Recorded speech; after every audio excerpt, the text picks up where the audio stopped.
بسم اللہ الرحمن الرحیم۔ محمد انس قریشی صاحب ابو ظہبی سے پوچھتے ہیں، منگنی شادی ولیمے کا مسنون طریقہ کیا ہے؟ گھر والوں نے میری بات طے کر دی ہے، لڑکی والے منگنی کا کہہ رہے ہیں، تو میں نے کہا کہ اسلام میں اس کا کوئی طریقہ ثابت نہیں ہے، اس بارے میں رہنمائی فرمائیں۔ دوسرا یہ کہ شادی اور ولیمے کا سنت طریقہ بیان فرما دیں تاکہ میں گھر والوں کو یہ ویڈیو دکھا کر راغب کر سکوں۔ ماشاءاللہ ماشاءاللہ، اب یہ ویڈیو ہماری چلے گی ان کی فیملی میں، تو بھائی آپ کے والدین سے میری گزارش ہے کہ وہ اس بات کا التزام کریں کہ نکاح کو سنت کے مطابق کریں۔ میں بالترتیب بتاتا ہوں منگنی شادی ولیمے کا۔ منگنی کا تو اسلام میں ہے ہی نہیں، عربی بڑی فصیح و بلیغ زبان ہے مگر عربی میں منگنی کا لفظ ہی نہیں ہے، خطبہ کا لفظ ہے۔ خطبہ، خطبہ کہتے ہیں نکاح کا پیغام بھیجنا۔ آپ کو کہیں رشتہ پسند آیا، آپ پیغام بھیجیں، ان کو چاہیے کہ وہ مشورہ بھی کریں، اور سنت استخارہ جس میں کچھ نکلتا وکلتا نہیں ہے، بس وہ دعا ہے، کرنا وہی ہے جو ان کی سمجھ میں آ رہا ہے۔ تو جواب دینے میں وہ تاخیر کر دیں، اچھی طرح تفتیش کریں، اس میں کوئی حرج نہیں ہے۔ لیکن جب ایک دفعہ ان کی سمجھ میں آ گیا کہ ہاں یار یہ ہمیں قبول ہے، اگر سمجھ میں نہیں آ رہا کچھ وقت کے بعد وہ کہہ دیں بھئی انکار ہے، اور اگر سمجھ میں آ رہا ہے تو وہ کہتے ہیں بھئی قبول ہے۔ جیسے ہی قبول ہے ہوا، فوراً آپ ان سے بولیں بھائی پھر بتائیے کہ کب نکاح کرنا ہے، تو وہ آپس کی جو ہے نا انڈرسٹینڈنگ سے آپ لوگ طے کر لیں کہ بھئی کب نکاح کرنا ہے۔ یہ سارے کام، کوئی تقریب نہیں اس کی، کچھ بھی نہیں۔ وہ جب ایک ڈیٹ دے دیں کہ بھئی فلاں تاریخ کو ہم نکاح کے لیے ایگری ہیں، تو پھر آپ ان سے پوچھیں گے کہ بھئی نکاح کے ساتھ فوراً رخصتی بھی ہوگی، اور رخصتی میں آپ کسی شرعی عذر سے یا کوئی معقول عذر سے تاخیر چاہتے ہیں، وہ بتا دیں بھائی کہ ہم تاخیر چاہتے ہیں تو تاخیر کر لیں، اور اگر تاخیر نہیں چاہتے تو اسی دن نکاح کے ساتھ رخصتی ہو جائے۔ تو پھر نکاح کی تقریب کیسے ہوگی کہ کہیں پہلے سے کوئی بڑا مجمع لگا ہوا ہو، جیسے جمعے کی نماز میں مجمع ہوتا ہے پہلے سے ہوتا ہے، یا عصر کی نماز میں بھی لوگ ہوتے ہیں، تو مسجد میں آپ جائیے، امام صاحب کو بتائیے کہ بھئی مسئلہ یہ ہے کہ فلاں جگہ میں نکاح کرنا چاہتا ہوں، تو فارم وغیرہ دے دیں آپ، ہم فل کر کے آپ کو دے دیں گے، آپ فلاں تاریخ کو آپ نے نکاح پڑھانا ہے۔ امام صاحب لوگوں میں اعلان کر دیں گے جب بھی فلاں تاریخ آئے گی، بھئی آج ایک نکاح ہے، آپ تمام حضرات تھوڑا سا نماز کے بعد تشریف رکھیں، یا جمعے میں کہہ دیں کہ بھئی جمعے کی نماز کے بعد نکاح ہے، آپ تمام حضرات تشریف رکھیں، اس کی برکت سے اللہ نے چاہا تو جو کنوارے ہیں ان کا بھی ہو جائے گا، دوسروں کی نکاحوں میں شرکت کریں آپ لوگ۔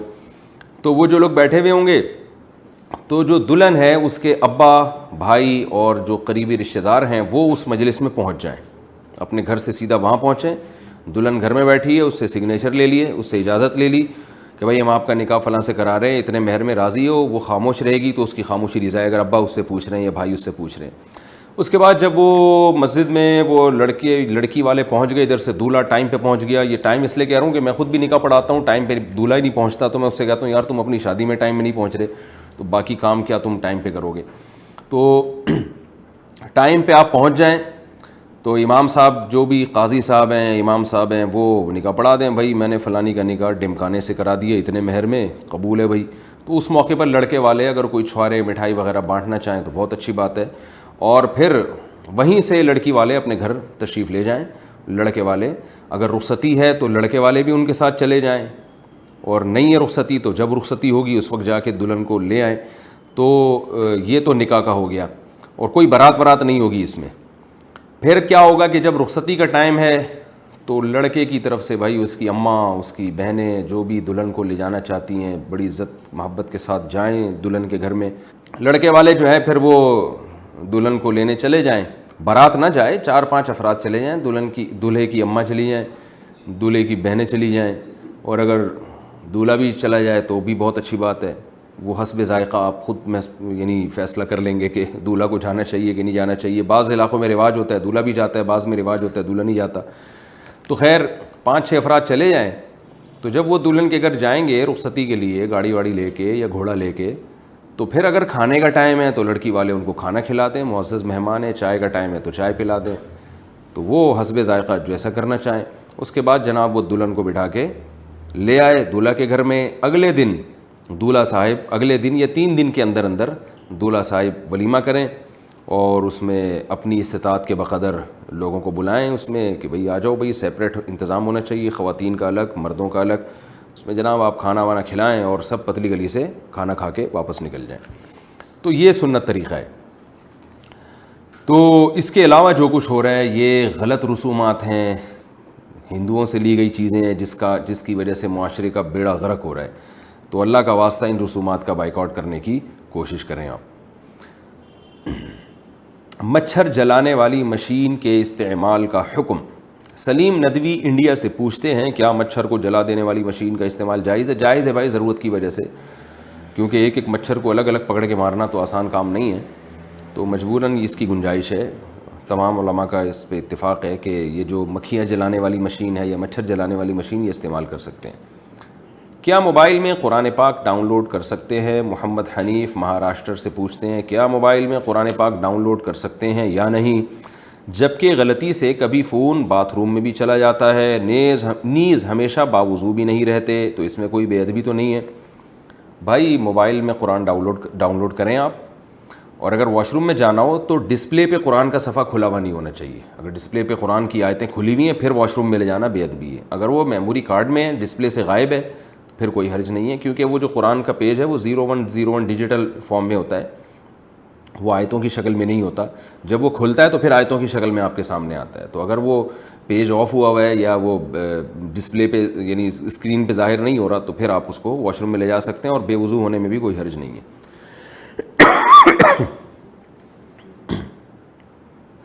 جانور ذبح کرنے سے پہلے بے ہوش کرنے کا حکم. محمد قاسم جرمنی سے پوچھتے ہیں جرمنی کے قانون کے مطابق جانور ذبح کرنے سے پہلے اسے بے ہوش کیا جاتا ہے، لہذا یہاں کے مسلمان بھی جانور ذبح کرنے سے پہلے اسے بے ہوش کرتے ہیں، اس طرح ذبح کیا ہوا گوشت حلال ہوگا؟ جی گوشت تو بالکل حلال ہے، کیونکہ جب تک زندہ ہے اس کے گلے پہ چھری پھرے گی اللہ اکبر پڑھ کے تو وہ حلال ہو جائے گا. لیکن یہ کام بہرحال ناپسندیدہ ہے، کیونکہ جانور کو ذبح کرنے میں ایک بڑی حکمت یہ ہے کہ اس کا جو بلڈ ہے وہ تیزی کے ساتھ اس کی باڈی سے نکل جائے، کیونکہ بلڈ ایک گندی ناپاک چیز ہے، وہ پیٹ میں نہیں جانا چاہیے. جب آپ جانور کو بے ہوش کر دیتے ہیں تو پھر ذبح کرنے کے بعد وہ بلڈ صحیح طرح سے نکلتا نہیں ہے، اور وہ اس کی گوشت کو پوشت میں کافی حد تک بلڈ رہ جاتا ہے، کیونکہ جب جانور ہوش میں ہوتا ہے نا تو اس کا دماغ کام کر رہا ہوتا ہے، اور وہ دماغ جو ہے وہ آرڈر بھیجتا ہے ذبح کے دوران کہ کوئی ایمرجنسی نافذ ہو گئی ہے، تو جسم تڑپتا ہے.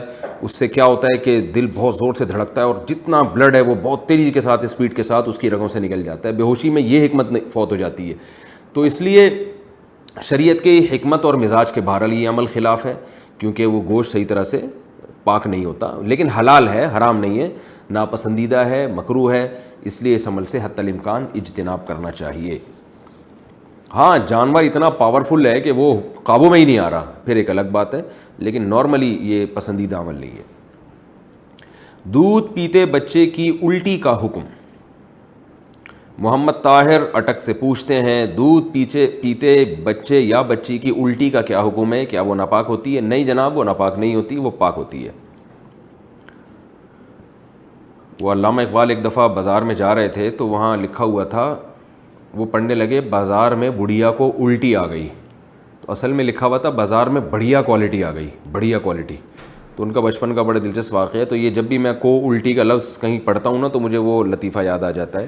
لکھا ہوا تھا بازار میں بڑھیا کوالٹی آ گئی، تو وہ پڑھ رہے تھے بازار میں بڑھیا کو الٹی آ گئی. اسی طرح ایک سعودی عرب سے ایک صاحب آئے، وہ ایک دن مجھے کہنے لگے کہ یہ لیسبیل ہی چوک کدھر ہے.